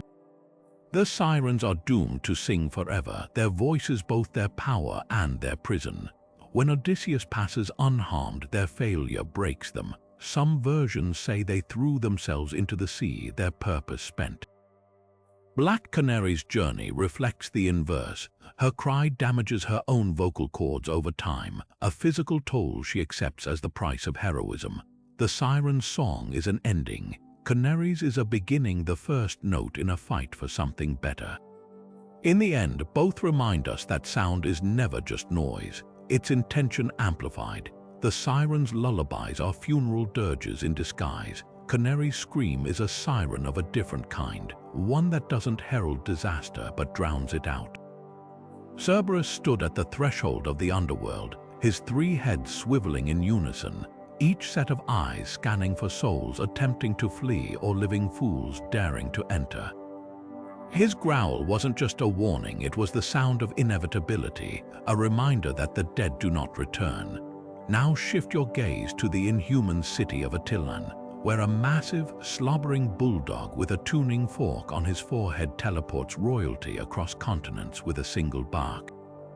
Lockjaw and Cerberus might seem worlds apart, one a fearsome guardian of the dead, the other a lovable, oversized pet with cosmic powers. But dig deeper and you'll find their roles are eerily similar. Both are loyal protectors of hidden kingdoms, living gateways between worlds, and living proof that even the mightiest forces can have a soft spot for their masters. Cerberus wasn't just Hades' guard dog, he was a sacred boundary, a physical manifestation of the line between the living and the dead. His three heads symbolized his all-seeing vigilance, one watching the past, one the present, and one the future. Lockjaw, for all his drooling charm, serves a parallel purpose. His teleportation ability doesn't just move the inhuman royal family, it shields them, whisking them away from threats or into battle with a loyalty that's borderline psychic. Both creatures are the ultimate deterrents. Cerberus' fangs stop souls from escaping. Lockjaw's sheer presence, not to mention his ability to vanish entire armies into the negative zone, makes enemies think twice. Yet their most fascinating parallel lies in their relationships with their rulers. Cerberus obeyed Hades not out of fear, but devotion. Ancient texts describe the god scratching his ears, feeding him honey cakes, treating him as both weapon and companion. Lockjaw's bond with Black Bolt and Crystal is just as intimate. He's not just a tool for transport, he's family, seen napping at their feet or nudging them playfully with his wet nose. This duality, monster and mascot, is what makes them compelling. Cerberus could rend flesh from bone, yet when Orpheus played his lyre, the beast lay down, lulled by the music. Lockjaw might teleport a foe into the sun, but he'll also fetch Medusa's slippers like a puppy. Their roles as gatekeepers reveal another layer. Cerberus didn't just guard the underworld's entrance, he was the final test for heroes like Hercules and Aeneas, who had to outsmart or overpower him to pass. Lockjaw, too, is a living checkpoint. Without him, the Inhuman's secret city would be vulnerable. His power to open portals is the only way in or out for those who don't possess inhuman abilities. Both creatures are the literal keys to their realms, embodying the paradox of protection. They're barriers but also bridges. The difference, Cerberus myth ends in stillness, eternal vigilance at the gates of hell. Lockjaw's story is one of movement, of endless possibility. One belongs to the realm of endings, the other to beginnings. Yet both remind us that the fiercest guardians often have the gentlest hearts, and that sometimes the line between monster and friend is just a scratch behind the ears. Narcissus gazed into the pool, transfixed by his own reflection, a boy so enamored with his beauty that he withered away, unable to tear himself from the image in the water. Centuries later, another figure emerges from the depths, his chiseled features framed by winged ankles, his ego as vast as the oceans he rules. Nama the submariner doesn't just share Narcissus' vanity, he embodies the myth's darkest inversion, a creature torn between two worlds, whose love for his own reflection is surpassed only by his obsession with the surface world's perception of him. The parallels begin with their fatal flaw, reflection. Narcissus' pool was a prison of his own making, the still waters offering no truth, only obsession. Nama's relationship with the surface is just as distorted every time he rises from Atlantis. He's met with fear or admiration, both reflections of humanity's own conflicted awe of the unknown. His arrogance isn't mere hubris, it's armor, a way to control how the world sees him before it can reject him. Where Narcissus faded into a flower, Nama wages wars, burns cities, and allies with villains, all to prove he's more than just a king beneath the waves. He's a force the surface can't ignore. Yet their connection runs deeper than ego. Both are trapped by dualities they can't reconcile. Narcissus was a hunter who became the hunted, paralyzed by his own image. Nama is a monarch who acts as a mercenary, a hero who drowns battleships, a mutant who despises the surface even as he covets its recognition. His infamous line, Imperious Rex, isn't just a battle cry, it's a mirror held up to the world, demanding it acknowledge his sovereignty. The tragedy of Narcissus wasn't just his vanity, it was his inability to see beyond himself. Nama's tragedy, he sees too much. He knows the surface judges him as a monster, an outsider, a godling playing at humanity, and that knowledge fuels his rage. Their stories diverge in one crucial way, agency. Narcissus was cursed by the gods, a victim of divine punishment. Nama's defiance is self-made. When he flooded Wakanda during Avengers vs. X-Men, it wasn't because of a spell. It was a calculated choice, a king asserting his power. Even their visual symbolism aligns. Narcissus' reflection fractures when he tries to touch it. Nama's very body is a fracture. His human skin and Atlantean gills, his ability to breathe air but thrive in water, a living contradiction. The myth's most haunting echo lies in their legacies. Narcissus' name became shorthand for self-obsession, but his story was really about the danger of isolation. Nama's century-spanning comic history follows the same arc. The more he insists on his own superiority, the lonelier he becomes. Allies like the Fantastic Four or the Invaders tolerate his arrogance, but few truly understand him. In Defenders, when he bellows, "Do you know who I am?" it's not just pride, it's the cry of a ruler whose reflection, like Narcissus, shows him everything and nothing all at once. What makes these figures timeless isn't their vanity, it's their vulnerability. Narcissus' pool reflected a boy terrified of being unloved. Nama's throne is built on the same fear, that Atlantis, the surface, even his fellow mutants will never see him as he truly is. One succumbed to stillness, the other rages against it, but both remind us that the most dangerous mirrors aren't made of water. They're the eyes of others and the lies we tell ourselves to survive their gaze. The Hydra of Greek myth wasn't just a monster, it was an impossibility, a creature so relentless that every severed neck sprouted two more heads, each more venomous than the last. Hercules' battle against it became legend not just for its brutality, but for its futility. The more he fought, the stronger the beast grew. Fast forward to the shadows of World War II, where a different kind of hydra slithers into existence. Nazi scientist Baron Strucker's clandestine organization, its tentacles coiled around global power structures, its creed a chilling echo of the ancient beast's defiance. Cut off one head, two more shall take its place. The connection isn't just thematic, it's existential. Both hydras embody the same terrifying truth: some evils can't be destroyed, only outmaneuvered. The mythic hydra's power lay in its perversion of regeneration. Unlike other monsters, it didn't just survive attacks, it thrived on them, turning each wound into a multiplier of its threat. The comic book Hydra operates on the same twisted logic. When Captain America punches through a cell in New York, another blooms in Sokovia. When S.H.I.E.L.D. decimates a base, three more emerge in the wreckage. Even their weaknesses mirror each other. Hercules only defeated the Hydra by cauterizing each neck with fire before new heads could form. Modern heroes like Steve Rogers and Natasha Romanoff adopt similar tactics, burning Hydra's roots with data leaks, double agents, and the occasional helicarrier crash. Yet the myth lingers in the margins. Have they really won, or just delayed the next growth spurt? What makes Hydra's ideology so insidious is its mimicry of the myth's adaptability. The Lernian Hydra wasn't just a mindless beast, it learned, its strikes growing more precise as the battle wore on. The organization's real-world parallels are unnervingly sharp. Sleeper agents embedded for decades, ideologies mutating to suit new eras from fascism to post-war espionage to algorithmic manipulation. Even its leader's obsession with immortality through cosmic cubes or Faustian bargains. Like the serpent's venom, Hydra's poison isn't just in its actions, but in its persistence.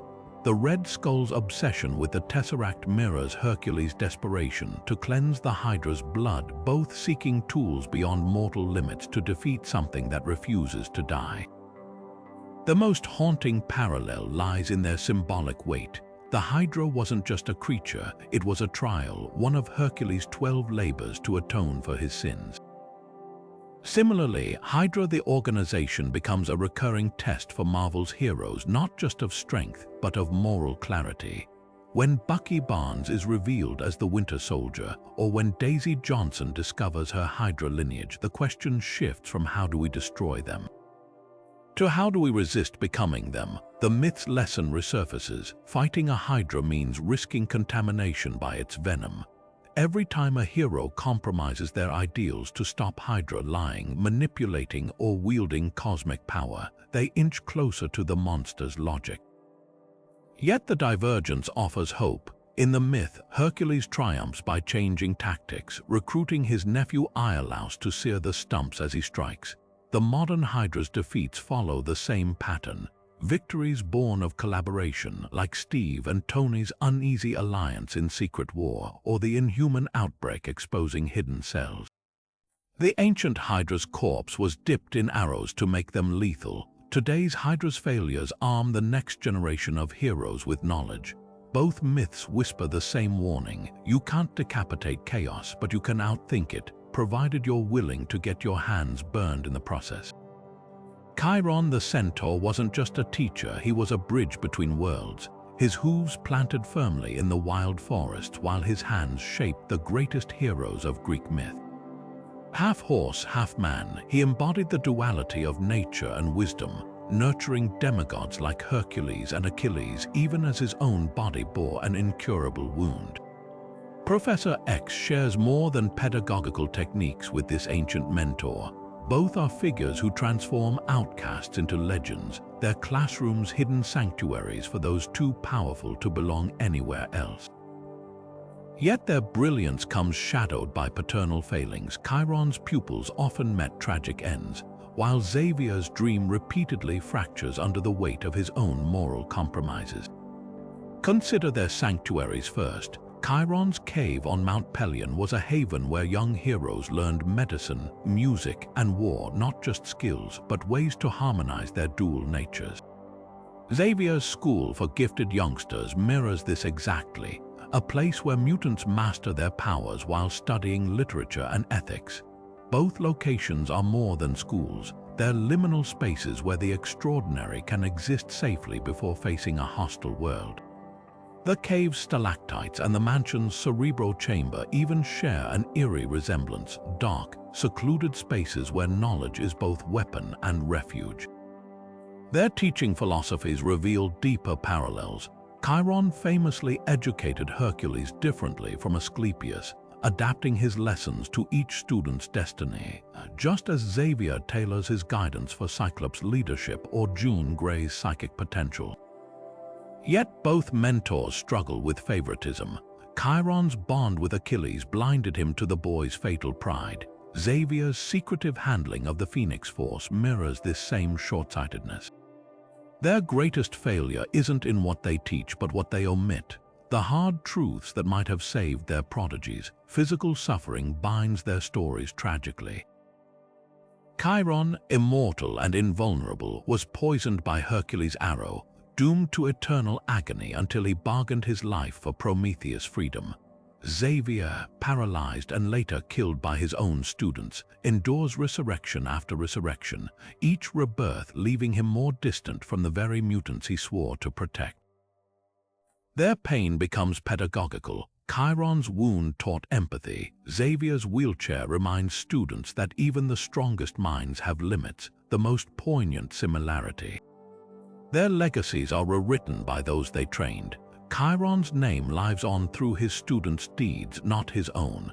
Xavier's dream evolves beyond his control. Magneto twists it, Jean Grey transcends it, and Cyclops ultimately weaponizes it. Both mentors learn too late that wisdom can't be caged. It mutates in the hands of the next generation. The Centaur's constellation still shines in the night sky, just as Xavier's Cerebro still hums in the basement, monuments to teachers who gave their students the tools to outgrow them. The Morrigan's wings cut through the fog of battle, her cause mingling with the screams of dying warriors, a goddess not of war itself, but of its terrible inevitability. Celtic myth paints her as a triad of fury, the phantom queen who could shapeshift into a raven, the prophetess whispering doom to those who wouldn't listen, the battlefield reaper who decided which souls would fall before swords ever clashed.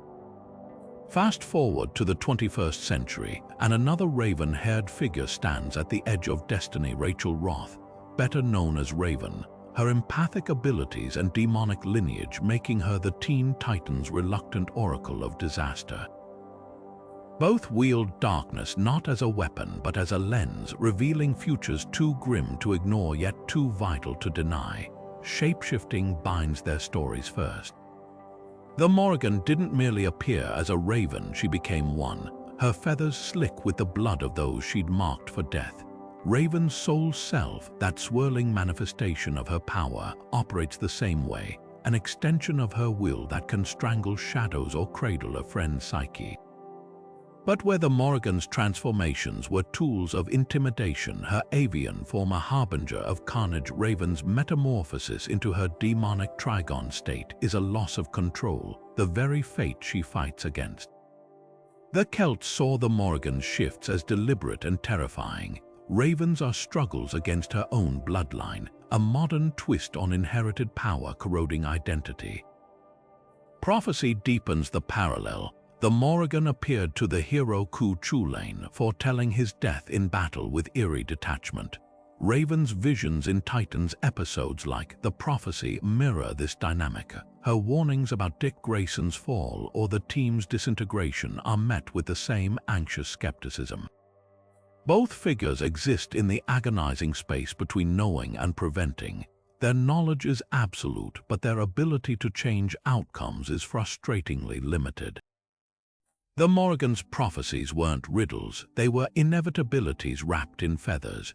Raven's precognitive dreams, like her nightmare of Gotham's fall in Judas Contract, carry the same weight, less a warning than a countdown. Their relationships with heroes reveal the crux of their power. The Morrigan wasn't just a doom-monger, she tested warriors like Cu Chulainn, probing their resolve before their final battles. Raven's bond with the Titans follows this pattern. Her presence isn't just about demonic strength, it's about forcing the team to confront their darkest selves. whether through her empathy amplifying their fears or her gothic melancholy grounding their idealism. When the Morrigan washed Cu Chulain's armor in the river before his last stand, it wasn't kindness, it was a reminder of mortality. Raven's healing magic and psychic shield serve a similar duality, protection laced with the ever-present whisper of what if I can't save you next time. The most haunting divergence lies in their origins. The Morrigan was born divine, her authority unchallenged. Raven's power comes from her father, Trigon, a lineage she spends her life resisting. This twist reframes the myth for a modern audience. Destiny isn't something to wield, but something to wrestle with. When the Morrigan shrieks over a battlefield, it's a coronation. When Raven screams during a psychic episode, it's a rebellion. One is inevitability incarnate, the other is the fragile, furious proof that inevitability can be punched in the face. Yet both end up in the same place, standing at the edge of fate, holding the hands of those about to leap. The Morrigan's ravens feasted on the fallen. Raven's soul self-cradles Starfire's unconscious body after a brutal fight. One is a goddess who accepts the natural order of violence. The other is a girl who rips the natural order apart to save her friends. The myth tells us some futures are fixed. The comic replies, "Watch me unfix them." Sun Wukong's staff wasn't just a weapon, it was a rebellion forged in celestial steel, a rod that could stretch from the heavens to the underworld, weighing 13,500 pounds yet shrinking small enough to tuck behind his ear. This was the Monkey King's signature tool, the Rui Jingu Bang, pilfered from the Dragon King's treasury and wielded with such audacity that even the gods trembled. Centuries later, that same defiant energy surges through two very different heirs. Marvel's immortal Sun Wukong, a trickster god clashing with Hercules in modern Manhattan, and DC's Monkey Prince, a teenage hero named Marcus chasing his destiny through Gotham's shadows. Though separated by publishers and eras, both draw from the same mythic well, a whirlwind of transformation, mischief, and the unshakable belief that no system, divine or mortal, is too rigid to shake. Start with the staff. In the 16th century epic journey to the west, Sun Wukong's pole wasn't just a blunt instrument, it responded to his will, elongating to vault mountains or compacting into a needle. Marvel's adaptation embraces this fluidity. When Sun Wukong battles Thor in the incredible Hercules, his staff deflects Mjolnir with a resounding clang, its length adjusting mid-swing to outmaneuver the thunder god's strikes. DC's Monkey Prince, meanwhile, wields a gourd that channels similar magic, shrinking enemies or unleashing tidal waves, a clever nod to the original staff's ability to command the oceans. Both versions understand the deeper symbolism. The weapon isn't just a tool, but an extension of the Monkey King's refusal to be bound by earthly limits. Then there's the art of transformation. Ancient legends describe Sun Wukong mastering 72 earthly methods of metamorphosis, becoming a towering giant, a tiny insect, even a duplicate of the Buddha himself. Marvel's incarnation mirrors this versatility, shape-shifting during fights to disorient foes, much like Loki's illusions but with a cheekier flair. Monkey Prince's powers take a generational twist. Marcus inherits not just his ancestors' ability to clone himself via magical hairs, just like the original, but also a millennial snark that sees him turning into a meme-worthy raccoon to troll Damian Wayne. Here's where myth meets modernity. Where Sun Wukong's transformations were tests of cosmic mastery, Monkey Princes are acts of self-discovery and occasional comic relief. The Celestial Rebellion cements their shared DNA. In Journey to the West, Sun Wukong's rampage through heaven wasn't mindless chaos. It was a challenge to rigid hierarchies, a demand that even the Jade Emperor acknowledge his worth. Marvel's Sun Wukong echoes this in his clashes with the Olympus Group, a corporate front for Greek gods, his antics exposing their hypocrisy. Monkey Prince's conflict is more intimate. Raised by the villainous Madame White Snake, he grapples with filial duty versus moral justice, his journey mirroring Sun Wukong's own servitude to Tang Sanzang. Both narratives ask, can you honor tradition without being crushed by it? Yet the differences reveal cultural evolution. The original Monkey King's mischief was tempered by enlightenment. His eventual Buddhahood framed his chaos as a necessary step toward wisdom. Marvel's version remains delightfully untamed, a perpetual thorn in divinity's side. Monkey Prince, though, embodies diaspora identity. His struggles with human prejudice and supernatural expectations reflect contemporary debates about heritage and belonging. When he quips, "I'm not a monkey king, I'm the monkey prince," it's not just bravado, it's a reclaiming of legacy on his own terms, the most poignant parallel. Their eyes, Sun Wukong's golden gaze, saw through all deception, a gift from Laozi's furnace that became his curse. He could never unsee the world's flaws. Monkey Prince's vision isn't as literal, but his arc, learning his parents were murdered by humanity's fear, forces him to confront a similar harsh truth. Both versions of the myth remind us that rebellion isn't just about breaking rules, it's about seeing the cracks in the system and having the audacity to widen them. Whether with a staff, a gourd, or a well-timed prank, the Monkey King's spirit endures, boundless, unrepentant, and forever dancing just out of the gods' reach. Baba Yaga's hut stood on chicken legs, its door creaking open only for those brave or foolish enough to whisper the right incantation. Inside, the walls whispered back, lined with the skulls of previous guests who failed her test. Now picture John Constantine, cigarette dangling from his lips as he kicks open the door to some cursed London flat, the air thick with the stench of sulfur and regret. At first glance, a Slavic witch and a Liverpudlian con artist seem worlds apart, but peel back the layers, and you'll find they're cut from the same grimoire, masters of mythic horror who thrive in the spaces where rules bend and consequences linger like smoke. Baba Yaga wasn't just a witch, she was a test. Her riddles weren't puzzles to solve but traps to survive, her gifts as likely to curse as to bless. Constantine operates on the same razor's edge. When he bargains with demons or outwits angels, the stakes aren't just life and death, they're the slow unraveling of the soul. Both thrive in morally murky waters. Baba Yaga might help a hero one day and devour a village the next, just as Constantine will save the world by sacrificing a friend or trading his own memories like poker chips. Their power lies in unpredictability, a refusal to be neatly labeled as hero or monster. The settings themselves are characters in their horrors. Baba Yaga's hut exists between neither fully in this world nor the next, its chicken legs allowing it to stalk the forest like a predator. Constantine's haunts dive bars, abandoned asylums, the back alleys of hell share that liminal quality. They're places where reality thins, where the walls bleed whispers of the damned. Even their locomotion mirrors each other. The hut's sudden, jerking movements evoke the same disorientation as Constantine's dimension hopping, where one wrong step lands you in a pocket of nightmare. But the true kinship lies in their relationship with the protagonist. Baba Yaga doesn't just antagonize, she educates, forcing heroes to confront their flaws or perish. Constantine's stories follow the same brutal curriculum.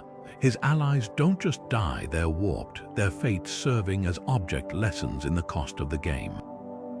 When a young mage joins him for a drink and winds up with their soul trapped in a lighter, it's not just tragedy, it's a witch's trial by fire, a reminder that knowledge in their worlds always demands payment in blood. The horror isn't just in the gore, it's in the ambiguity.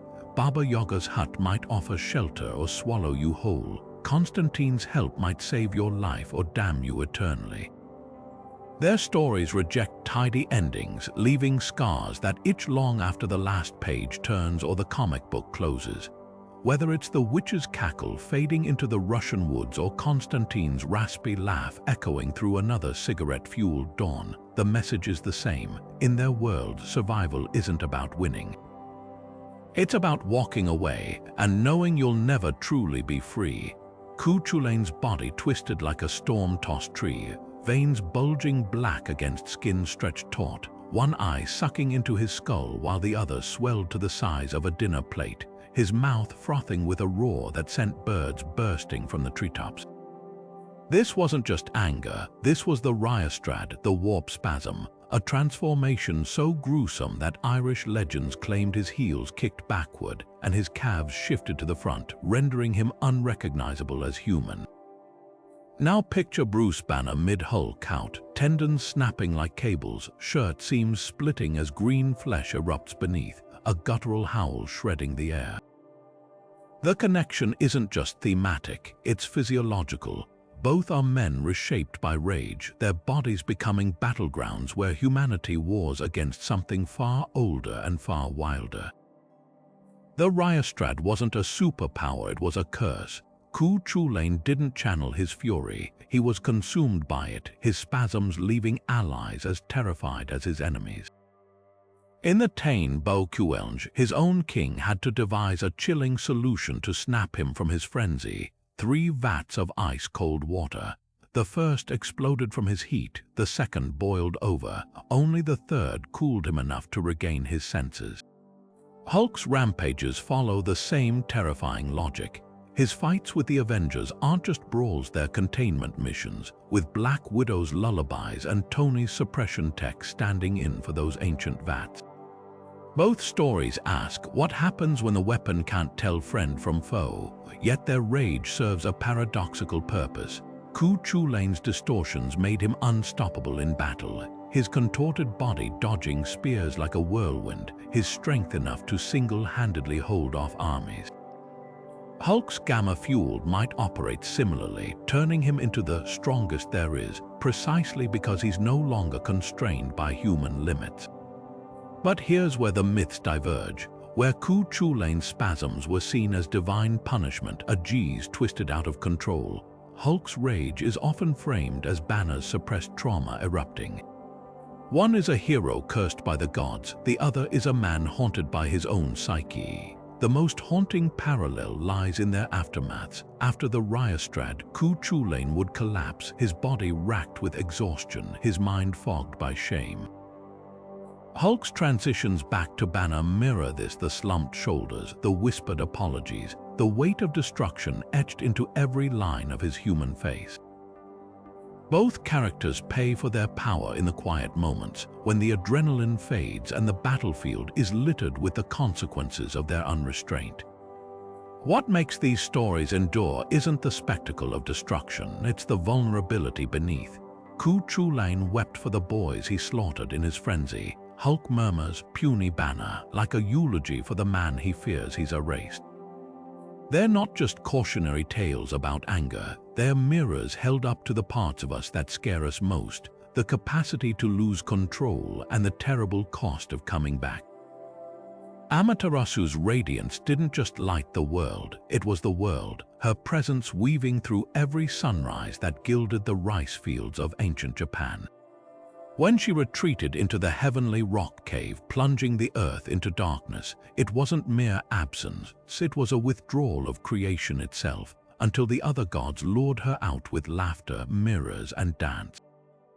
Centuries later, another figure emerges from the land of the rising sun, his body burning with the same celestial fire, Shiro Yoshida, the mutant known as Sunfire, whose plasma-charged fists carry echoes of that primordial light.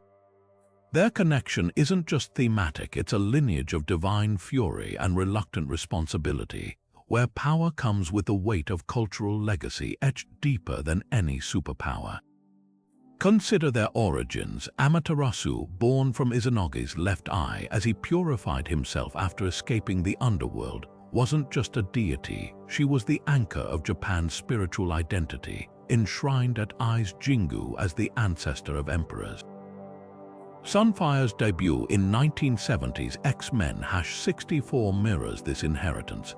A descendant of Hiroshima survivors, his powers awakened by nuclear tragedy rather than divine birthright, yet still bound to his nation's soul. Where Amaterasu's light nurtured crops, Sunfire's plasma blasts scorch enemies, but both wield fire as both weapon and birthright, a double-edged gift demanding reverence.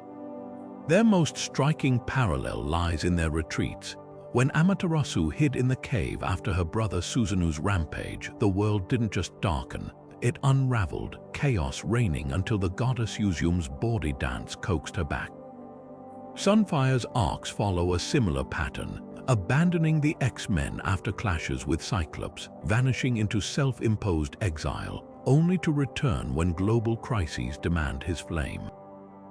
Both figures grapple with isolation versus duty. Amaterasu's light is communal by nature, just as Sunfire's powers peak when channeled through teamwork, like his brief tenure with the Big Hero 6. The tension is palpable. How do you serve a world that alternately worships and fears your brilliance? The mirrors are literal. Amaterasu was lured from the cave by her own reflection in the Yota no Kagami, a sacred bronze mirror that showed her the void left in her absence. Sunfire's battles often force him to confront his reflection, not in glass but in opponents like Silver Samurai, whose honor code mirrors his own conflicted pride. Even their aesthetics intertwine. Amaterasu's Shimenawa rope symbols find echoes in Sunfire's crimson and gold armor, its design fusing samurai motifs with futuristic sleekness, as if the sun goddess herself had remade her regalia for the atomic age. Yet the divergence is just as compelling.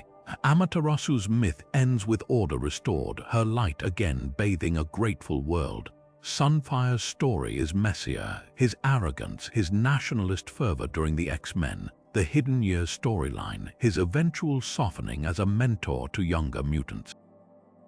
Where Amaterasu's narrative is cyclical, day follows night endlessly. Sunfire's is linear, a man wrestling with legacy in real time. The goddess's light is constant. The mutants must be chosen over and over through every battle and betrayal. The brilliance of this parallel lies in its inversion. Amaterasu's light is a given divine, unchanging. Sunfire's is earned, a mortal flame flickering against prejudice and politics, yet no less vital for its impermanence. One is myth, the other is the human struggle to live up to myths. When Sunfire unleashes his nova burst, it's not just plasma. It's the latest spark in an unbroken line stretching back to the dawn of the first sunrise. The Kraken's tentacles didn't just rise from the ocean's depths, they unmade sailors' sanity. A horror so vast it turned the sea into a maw waiting to snap shut. Norse sagas described it as a beast that could drag entire ships into the abyss with a single coiled limb. Its body so massive it was mistaken for an island until it woke. Now dive into the Marianas Trench, where Aquaman's most gruesome foes lurk. The trench, a ravenous swarm of bioluminescent nightmares with jagged teeth and hollow eyes, their very existence a testament to how little the ocean's true terrors have changed across millennia. The Kraken was a solitary terror, the trench are a collective hunger, yet both tap into the same primal fear, that beneath the waves something ancient and unspeakable is always watching. What makes the Kraken resonate isn't just its size, it's the way it defies comprehension. Medieval maps marked its domain with "Here be monsters," a warning that some places defy human logic. The trench embody that same existential dread.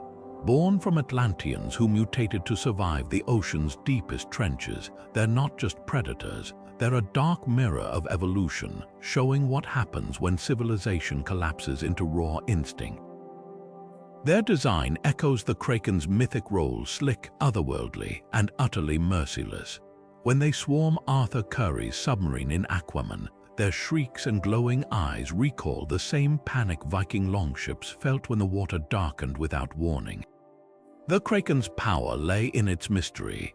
No one knew where it came from or why it struck, only that its attacks were swift and total. The trench operates similarly, emerging from lightless trenches to drag victims screaming into the abyss.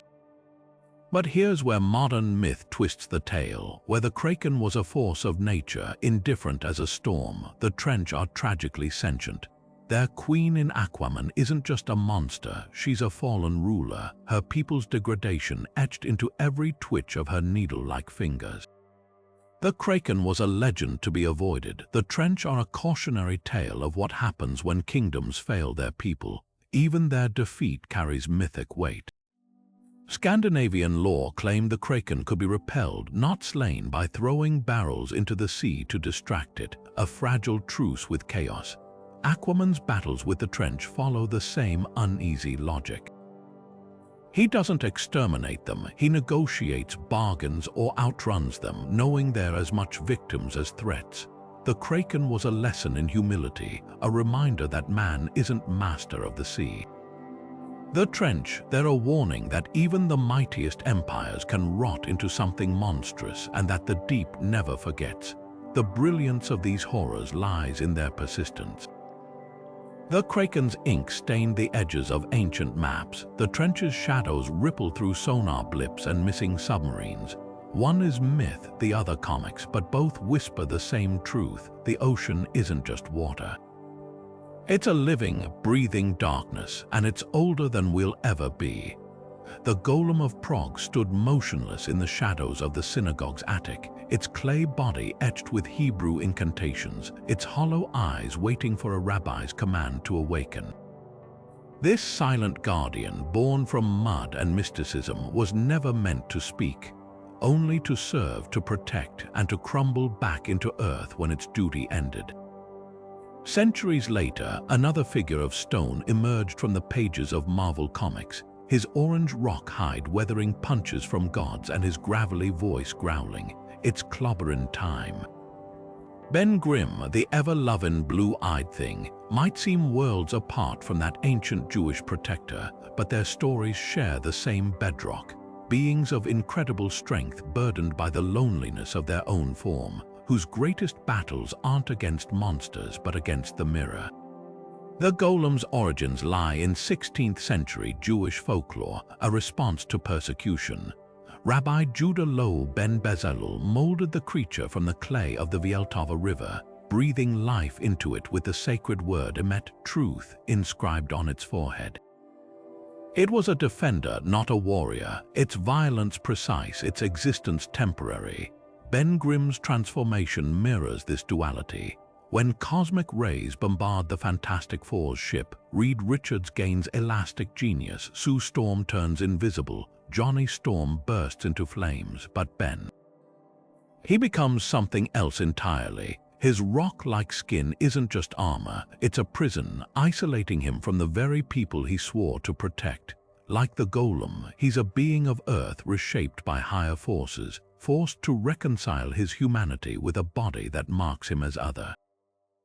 Silence speaks volumes in both legends. The golem, mute by design, expressed its purpose through action-crushing pogroms, intercepting blood libels, standing as a physical barrier between a community and its annihilation. Ben's thunderous personality hides a similar vulnerability. His catchphrases and cigar-chomping bravado mask the quiet moments, staring at old photos of his human face, hesitating to hug Alicia Masters lest his roughness hurt her, the way his voice softens when calling Reed stretch. The golem's power lay in its obedience. Ben's tragedy is his resistance to pity, to coddling, to the idea that he's anything less than a man beneath the rubble. Destruction binds their stories. The golem's end came when Rabbi Loew erased the first letter of Emet, leaving Met dead, reducing the protector to lifeless clay. Ben's arc teeters on the same precipice. His deepest fear isn't dying. It's losing himself, becoming nothing more than a mindless brawler like his villainous counterpart, the Thing from the Microverse. When he temporarily regains his human form in Fantastic Four #50, only to willingly revert to save Reed, it's not just heroism, it's a golem's sacrificial logic, choosing utility over identity. The genius of Ben Grimm's character lies in how it subverts the golem myth. Where the clay guardian was a blank slate, the Thing is all personality, jokes, grudges, and a Brooklyn accent thicker than his hide. The golem served without question. Ben argues with Reed, flirts with Alicia, and throws poker games with the Avengers. Yet both resonate because they embody the same paradox: the outsider who's the ultimate insider, the protector who yearns to be protected, the monster who's the most human of all. The Golem's legend whispered that salvation could come from the earth itself. Ben Grimm's story roars that heroism isn't about how you look, but what you stand for, even if you have to stand alone. From the thunderous halls of Asgard to the neon-lit streets of Gotham, the stories we tell about heroes haven't really changed. They've just traded togas for capes. These 30 myths prove that superheroes aren't just pop culture icons.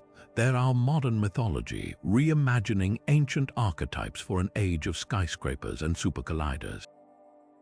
Think about it. Hercules labors live on in Superman's impossible feats. The Monkey King's trickster spirit crackles through Deadpool's fourth wall breaks, and the Morrigan's prophetic dread whispers in Raven's visions.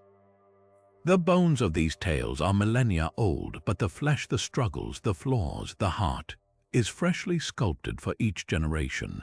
What makes these parallels so powerful isn't just nostalgia, it's how they reveal the universality of human longing. The Greeks stared at the stars and dreamed of demigods. We stare at comic panels and see ourselves. Tony Stark's Promethean rebellion, T'Challa's Osirian resurrection, Wanda Maximoff's Circe-like transformations, they all grapple with the same questions that haunted ancient firesides. How do we wield power without corruption? Can loss forge something stronger than vengeance? Where's the line between monster and protector? Superheroes don't just borrow from myths, they continue the conversation, proving that a demigod's dilemma in Bronze Age Mesopotamia isn't so different from a mutant struggle in modern Manhattan.